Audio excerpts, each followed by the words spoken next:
Aujourd'hui, j'ai envie de faire une vidéo assez simple en fait, où j'ai envie de discuter avec vous d'un sujet qui me touche, que je trouve intéressant, qui est le sujet de l'entrepreneuriat et de l'impact que ça peut avoir sur la société, le fait qu'il y ait de plus en plus d'entrepreneurs.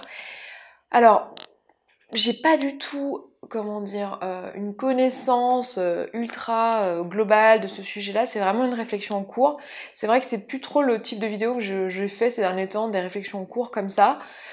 Bon, je sais pas, j'ai envie, là, aujourd'hui, je pense que... Enfin, c'est pas un choix, quoi, je me suis pas dit je veux plus faire de vidéo réflexion, c'est juste que c'est pas venu, je vais pas non plus m'inventer des sujets de réflexion si en ce moment je suis hyper calée dans ce que je fais, mais là, ça c'est un sujet qui trotte dans ma tête depuis un petit moment, j'ai régulièrement des commentaires sur la chaîne ou des questions à ce propos-là, donc je pense que c'est un truc qui trotte dans vos têtes aussi, et je crois que globalement c'est un truc bah, qui se pose actuellement dans notre société, en tout cas en France, depuis l'élection de Macron, depuis le fait que le gouvernement a un peu évolué. Bon, je vais pas rentrer dans des débats politiques, non pas que j'aime pas le débat politique, mais j'ai franchement rien à dire, et ça m'intéresse pas assez pour ça, mais en tout cas, je vais juste vous parler, même si ça reste de la politique, ce dont on va parler aujourd'hui, je vais vous parler de ce que je pense de ça et du risque potentiel qu'il peut y avoir à ce que tout le monde devienne auto-entrepreneur ou micro-entrepreneur, on dit maintenant.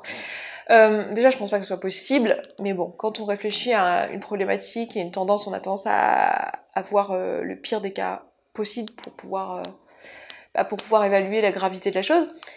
C'est un peu casse-gueule pour moi ce genre de sujet et je me suis longtemps interdit de parler de ce genre de truc parce que j'estime que je suis pas particulièrement calée en politique, tout simplement parce que ça ne m'intéresse pas assez, c'est pas une passion. Je m'y intéresse comme n'importe quel citoyen, je pense. Je suis intéressée par savoir ce que va devenir le pays dans lequel je vis, comment se sentent les gens, voilà, de mon pays, et voilà, je suis intéressée par ce genre de truc, mais je suis pas intéressée par aller décortiquer tous les modèles économiques, tout comprendre dans les détails, ça ne me passionne pas assez pour ça.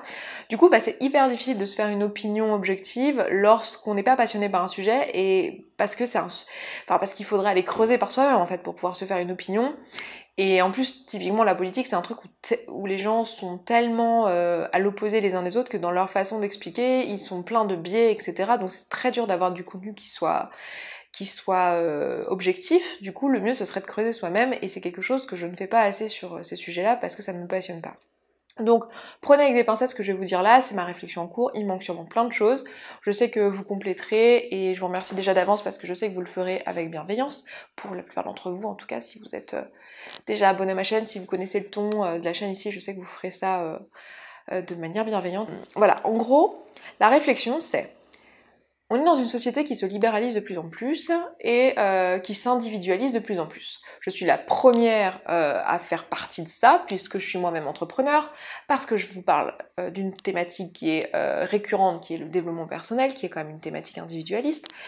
Du coup, voilà, je me sens complètement faire partie de ce mouvement de la société, et ce mouvement est problématique a priori si tout le monde devenait entrepreneur et si on perdait le côté communautaire de la société, c'est-à-dire si on perdait tout ce qui fait que la société apporte au reste des membres de la société, c'est-à-dire que on se protège les uns des autres. C'est toute l'idée d'avoir une société, c'est que c'est un peu une grande famille, quoi, et que si on a un qui a un peu plus de galères financières ou qui a un problème, un accident de parcours dans sa vie, que ça soit de la santé, que ça soit un problème avec son boulot, ou de la société qui l'embauchait qui fait faillite, ou je ne sais quoi, on a des soupapes de sécurité parce qu'on a une société, et voilà.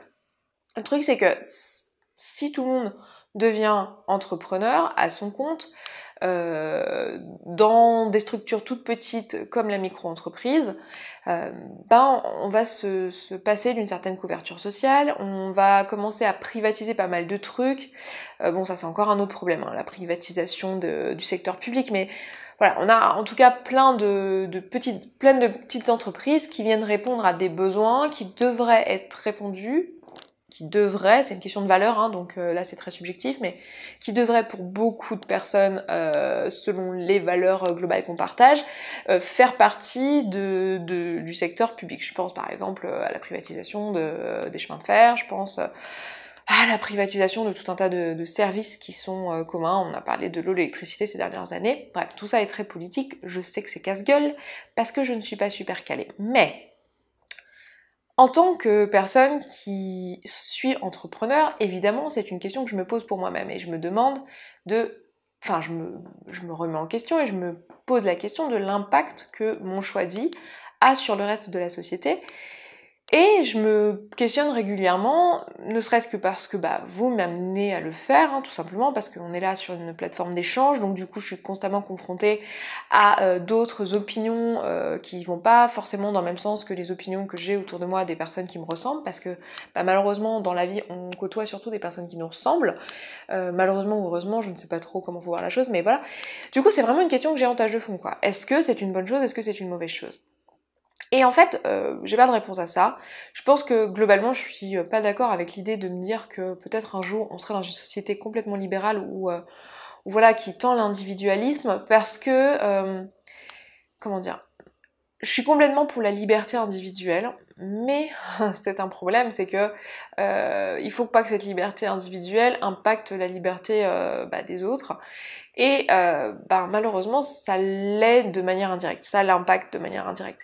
Et pour avoir des personnes proches de moi qui vivent aux États-Unis, pour avoir eu pas mal dans mon boulot de l'occasion de côtoyer des personnes qui vivent aux États-Unis, c'est une société qui est beaucoup plus libérale que la nôtre. C'est une société qui est plus individualiste que la nôtre et plus portée sur la réussite et tout ça. Donc ça a plein de côtés qui, moi, me parlent, qui me plaisent. J'aime bien le fait qu'on puisse me laisser me faire mon truc, pas m'emmerder si je gagne de l'argent dans mon coin, parce que j'ai un contrat machin et que je peux pas faire ci, que je peux pas faire ça, parce que j'ai pas le droit et tout ça, parce que je suis comme ça, parce que j'aime bien qu'on me foute la paix et me laisser faire mes trucs, et que si on m'emmerde un peu, si on se met dans mon chemin, ça me saoule assez vite. Donc il y a ce côté-là qui, moi, me plaît, mais il y a ce côté quand même que, au-delà du côté professionnel et de l'impact que ça peut avoir, qu'effectivement quelqu'un qui a son compte, qui est détaché d'une entreprise, n'a peut-être pas la même couverture sociale, et notamment c'est le cas quand vous êtes en micro-entrepreneur, vous n'avez pas la même couverture sociale, vous n'avez pas non plus une structure autour de vous qui permet d'absorber vos problématiques humaines, c'est-à-dire que si demain vous ne pouvez pas aller bosser, votre client sera pas livré, du coup votre client sera pas content, potentiellement il payera pas. Si vous êtes dans une entreprise, vous êtes a priori plusieurs, et si demain vous ne pouvez pas venir, normalement votre charge de travail va pouvoir être absorbée par l'ensemble de l'entreprise dans laquelle vous êtes, et c'est pas quelque chose qui est de votre responsabilité en tant qu'individu, ce qui détache l'humain, l'individu, de l'entreprise, la structure qui, elle, est assez froide en fait, et basée sur l'argent, le profit, etc., qui sont complètement des choses complètement inhumaines, même si on en a besoin évidemment, quel que soit votre mode de vie que vous choisissez, vous avez besoin d'argent, vous avez besoin de ça, quoi. Simplement, normalement c'est votre entreprise, si vous êtes salarié, qui absorbe ça, alors que si vous êtes micro-entrepreneur ou entrepreneur, c'est vous qui l'absorbez. Du coup, il y a cette problématique là qui fait que il y a un côté un peu très comment on appelle ça, très dur, quoi, très j'ai pas le mot, mais très violente, voilà, c'est ça. Il y a un côté très violent dans l'entrepreneuriat et dans l'individualisme de manière générale, parce qu'on se ressent vraiment tout seul au sein d'une société, et au-delà de l'impact que ça a, donc au niveau de votre travail, de vos conditions de travail, de votre assurance maladie, de l'école, de tous ces trucs-là, de toute la couverture sociale et tout, au-delà de ça, ça a un impact profond sur les valeurs de la société. Et c'est un truc qui, moi, me frappe quand je vais aux États-Unis. Alors, je donne l'exemple des États-Unis, j'ai rien pour ou contre les États-Unis, c'est juste que je connais... Bon, il y a certainement d'autres sociétés où c'est le cas, mais je connais moins. Il y a des choses, par exemple, qui sont... qui sont frappantes, que en fait il y a un genre de tabou sur la réussite, il y a un genre de tabou sur comment dire, enfin pas tabou genre c'est pas bien vu de réussir, ça c'est en France, mais c'est bien vu de réussir, mais il y a un genre de tabou comment dire, tout le monde est un peu dans son coin, il n'y a pas trop de, je sais pas comment dire, là c'est mon impression personnelle, mais j'ai une sensation d'une certaine froideur en fait, et d'une certaine de pas trop d'entraide et d'un côté très de surface, ou alors quand il y a de l'entraide, c'est au sein de sa petite communauté, donc la paroisse par laquelle on appartient, de la communauté afro-américaine si vous êtes afro-américain, la communauté, j'en sais rien, des femmes de marins si vous êtes femme de marin, enfin vous voyez j'exagère pas, hein, c'est vraiment ça, vous avez ce côté un peu genre les étudiants d'origine, j'en sais rien, chinoise dans cette université machin, il y a une communauté et tout est sous forme communautaire, mais en tant qu'individu vraiment il y a une violence frappante en fait de combien on est isolé. Et en fait je sais pas à quel point le fait que on soit dans une société libérale là-bas impacte sur ça, sur la culture globale. Mais il y a vraiment ce côté, voilà, quand tu rencontres quelqu'un pour la première fois, tu fais vraiment du small talk, quoi. Alors que nous, en France, bon, on a aussi cet aspect small talk, mais tu peux assez vite parler d'opinions politiques, confronter les opinions, tu peux assez vite, comment dire, je sais pas comment dire, j'ai l'impression qu'il y a un lien social en fait qui est beaucoup plus fort dans la culture. J'arrive pas à l'expliquer. Je sais pas si vous comprendrez du tout ce que je suis en train de dire. Mais ceux qui connaissent les deux cultures, je pense qu'ils comprendront ce que je veux dire. Mais aux États-Unis, vous avez vraiment ce côté très individuel et très chacun dans sa petite sphère privée. Et c'est hyper dur et c'est même très mal vu. Genre, par exemple, en France, tu peux tout à fait poser comme première question à quelqu'un que t'as jamais vu, que tu connais pas, après lui avoir demandé comment il s'appelle, tu peux lui demander tu fais quoi dans la vie. Aux États-Unis, ça se fait pas, ça. Enfin, tu le fais si t'es français et on sait, mais c'est un truc qui se fait pas parce que c'est tellement socialement super mal vu d'être au chômage ou d'être sans emploi, où tout le monde te plaint et que t'es tout seul et que t'es isolé et que c'est super dur, qu'en fait, il y a une violence en fait derrière ça. Et ça, c'est lié, j'imagine, et je crois, j'extrapole, mais j'imagine à cette société qui est quand même très individualiste. Du coup, la question c'est comment nous éviter ça, nous, en France? J'en ai absolument aucune idée. Ce que je vois à mon échelle, et c'est ça en fait qui est saoulant, c'est qu'on est obligé de réfléchir à l'échelle individuelle. C'est-à-dire que vous, quand vous prenez des décisions, vous les prenez pour vous-même, vous les prenez pas pour le reste de la société. Et c'est ça qui est compliqué. C'est-à-dire que on doit faire chaque jour, on prend tous des décisions qui sont individuelles, mais ces décisions individuelles ont un impact sur l'ensemble de la société. Et évidemment, comme tout le monde, tout entrepreneur, je pense, j'imagine, je me suis posé la question quel était l'impact du choix que je faisais. Et en fait, je reste persuadée que c'est pas la peine de forcer quelqu'un qui n'a pas qui n'a pas la fibre pour être employé à être employé.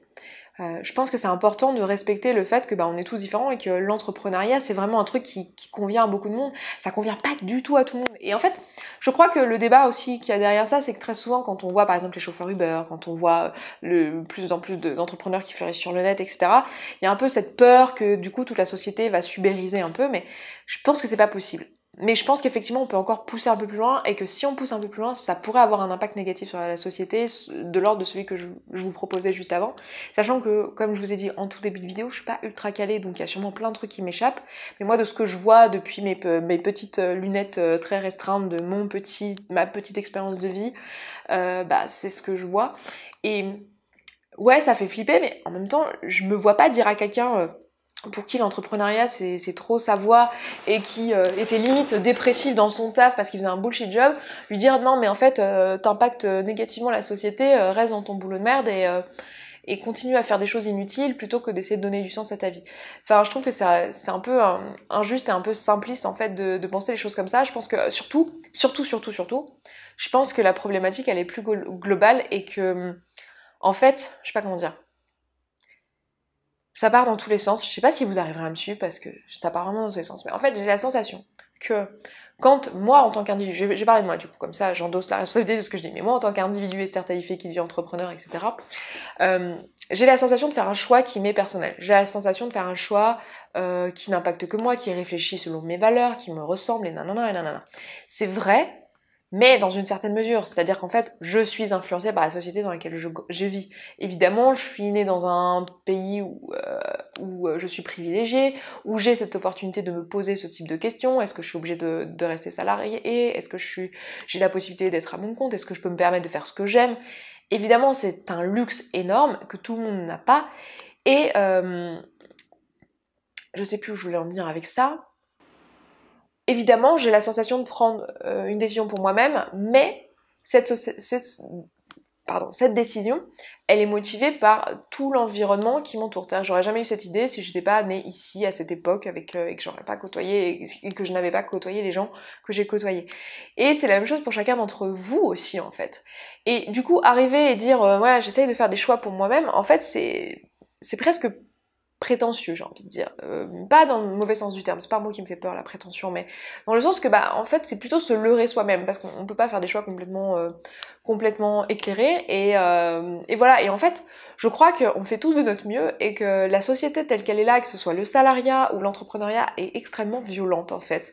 Et que, moi, le message que j'ai envie de porter, et ce que j'essaye de dire sur cette chaîne à travers le développement personnel, c'est qu'en fait, on n'est pas obligé de penser les choses en individuel ou en communautaire. On n'est pas obligé de penser genre ou lutte sociale ou entrepreneuriat et vas-y que je fais ma vie tout seul et je pense qu'à mon bonheur perso. Je pense vraiment que les deux sont alliés. Alors je suis certainement trop idéaliste et je vous l'accorde et ça je veux bien l'endosser. Tout à fait. Je sais que je suis idéaliste, mais vraiment c'est ce que je pense en fait. Je pense vraiment que c'est possible d'arriver à trouver un juste milieu. Après, comment ça va se caler politiquement, j'en ai absolument aucune idée. Moi, je vous ai déjà dit dans d'autres vidéos, je crois fort au revenu universel, parce que je pense vraiment que ça n'a pas de sens de vouloir gagner sa vie. Moi, je pense que personne n'a à gagner sa vie. T'es sur Terre, tu mérites ta vie tout autant que n'importe qui, tu mérites de profiter des ressources tout autant que n'importe qui, et les ressources, l'eau, l'électricité, l'air, la nourriture, tout ça, c'est des ressources qui devraient être partagées. Il se trouve qu'aujourd'hui, c'est pas enfin c'est la façon dont on partage et la façon dont vous avez l'électricité chez vous, de la nourriture dans votre frigo, c'est avec de l'argent. Du coup, ça passerait, une façon de partager les ressources, ça serait d'avoir tous un revenu universel pour s'assurer le minimum de survie. Mais bon, c'est une vision évidemment idéaliste des choses. C'est juste, enfin pour moi l'argent c'est juste c'est juste une monnaie d'échange, mais oui, c'est juste une façon d'échanger de la valeur et voilà quoi.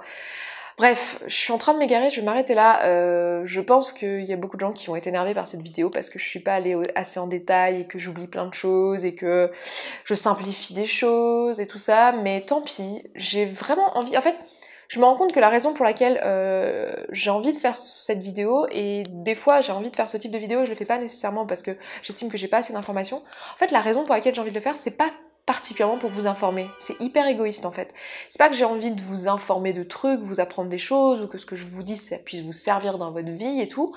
C'est le cas dans beaucoup de vidéos, mais c'est pas le cas dans ces vidéos-là. C'est vraiment juste moi, j'ai envie de partager avec vous ma vision des choses et mes réflexions en cours, parce que ça me fait plaisir, parce que ça me fait plaisir aussi d'avoir votre retour dessus, parce que ça me fait évoluer, et aussi parce que j'ai envie que vous me compreniez. C'est bizarre, hein, parce que je sais très bien qu'il y a plein de gens ici qui comprendront jamais qui je suis, et c'est pas grave. Mais je crois que les personnes qui sont sur la même longueur d'onde, j'ai envie que vous puissiez vous reconnaître dans ce que je dis un peu, et qu'on puisse se dire, hey, on sait, you know the struggle, tu vois. Genre on est sur la même longueur d'onde et qu'on puisse un peu évoluer ensemble, et voilà. Mais là il y a le soleil qui est en train de se barrer, je suis en train de devenir sombre et en train de me dire tu parles trop Esther. Je m'apprête à travailler avec quelqu'un, je veux une assistante en fait dans mon travail parce que c'est trop compliqué sur la chaîne, j'ai trop de choses à faire, et en fait je me suis renseignée sur comment l'embaucher en tant que CDD, et en fait je m'aperçois que la plupart des personnes qui voudraient travailler pour moi en fait préféreraient être à leur compte en fait. J'allais dire c'est presque une autre génération, c'est-à-dire que moi je me dis bon, j'ai pas envie que mon impact, déjà moi je m'endosse à moi la responsabilité d'être entrepreneur et d'accepter tous les risques qui vont avec. Bon, décidément le soleil va pas revenir, donc je vais remonter ça. Mais j'ai pas envie, ma chaise m'emmène loin, mais j'ai pas envie que mes choix que je fais pour moi impactent une autre personne, et du coup je me dis j'ai envie de proposer à cette personne un CDD avec toute la sécurité de l'emploi que ça représente, sachant que ça coûte très cher d'embaucher quelqu'un en CDD ou en CDI par rapport à prendre quelqu'un qui est micro-entrepreneur et à son compte. Et en fait je m'aperçois que beaucoup des personnes avec qui je me retrouve à parler de ça en fait me démarchent en tant que micro-entrepreneur et veulent être à leur compte parce que ça leur permet de mieux être payés, d'être plus libres. C'est une autre façon de penser. Et en fait, si vous voulez, c'est un peu chiant parce qu'on se dit mais on a beau savoir que c'est pas une bonne idée à l'échelle de la société que tous ces métiers-là deviennent tous des métiers indépendants. Enfin, je veux dire, il y aura un moment où il y aura une bascule qui sera à la limite. On a beau savoir ça, je veux dire, quand on a quelqu'un qui vient nous voir et qui nous dit « Ok, moi je te propose je préfère être micro-entrepreneur parce que c'est mieux pour moi, je me sens plus libre, ça me correspond mieux, tu peux me payer plus et t'as moins de charges et voilà, tout le monde est plus libre et tout. » Ouais, en fait, ça me fait comprendre pourquoi on peut très bien se retrouver avec un pays avec beaucoup de fonctionnements comme celui-ci. Et voilà. Bref, je m'arrête là. Je ne sais pas du tout comment va être reçue cette vidéo, à vrai dire. Mais j'avais envie de la filmer. Je vous embrasse, je vous dis à très vite dans une prochaine vidéo, et puis bon mercredi. Voilà. Ciao ciao. Bonjour à tous et bienvenue dans Se Sentir Bien, le podcast qui est là pour vous aider à devenir votre propre coach. Il y avait beaucoup de niveaux dans ma voix dans cette introduction. On est là aujourd'hui pour le 54e épisode et on va parler de légitimité et un petit peu aussi de